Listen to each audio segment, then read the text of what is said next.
Match statements in Algorand Python works the same as native Python. And if you're not familiar with how match statements work in native Python, definitely check out online Python tutorials and circle back to this video. Before we move on to the code examples, one thing to note is that captures and patterns are not supported on Algorand Python. So pattern matching and guard clauses are not currently supported. Only the basic case and switch functionalities of match statements are supported. Now let's take a look at a code example to really see how you can use match statements. Here we have a method named getDay, and it has one argument called the date, which is a UN64 type.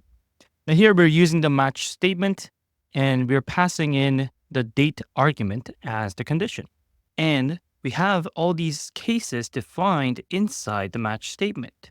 So this code is basically checking if any of these cases matches with the date argument that is passed in as the condition. So if the date argument contains the number 0, then it's going to hit the first case, and then the method is going to return the string Monday. If the date argument is number 1, it's going to hit the second case, and it's going to return the string Tuesday, and so on and on.